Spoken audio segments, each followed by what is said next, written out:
Nandyal 1 town police station పరిధిలోని కోట వీధిలో bike పై వచ్చిన ఇద్దరు గుర్తు తెలియని వ్యక్తులు ఆదిలక్ష్మి అనే మహిళ మెడలోని 5 తులాల బంగారు చైన్ను అపహరించుకుని పరారయ్యారు. డోన్కు చెందిన ఆదిలక్ష్మి పట్టణంలో జగజ్జనని దేవి ఆలయాన్ని సందర్శించుకుని కోట వీధిలోని తమ బంధువుల ఇంటికి వెళుతూ ఉండగా మార్గం మధ్యంలో ఆదిలక్ష్మి వెనుక వైపు నుంచి బైక్ పై వచ్చిన ఇద్దరు అగంతకులు మహిళ మెడలోని 5 తులాల గొలుసును లాక్కొని పరారయ్యారు. బాధితురాలు ఫిర్యాదు మేరకు 1 టౌన్ పోలీసులు కేసు నమోదు చేసుకుని దర్యాప్తు చేపట్టారు.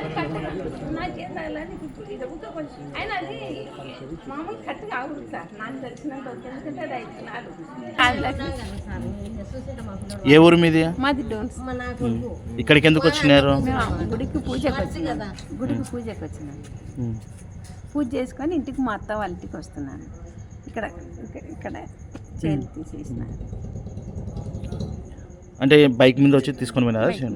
ఎంతమంది ఉన్నారు? ఎన్ని తులాలు ఉంది? 5 తులాలు ఏం అవసరం లేదు. ఇక్కడ గుండ్లు ఉన్నాయి మామూలుగా, అంటే ఇట్లా గుండ్లు బాల్స్. ఆ పుస్తలో గొలుసుకు మాత్రం తాడు కాదు నాది, మామూలు గోల్డ్దే చుట్టించిపోయినా. నాకు మామూలుగా అయితే అంటే నా తెలిసినంత వరకు నా చైన్ కట్టు కాకూడదు. మళ్ళీ అది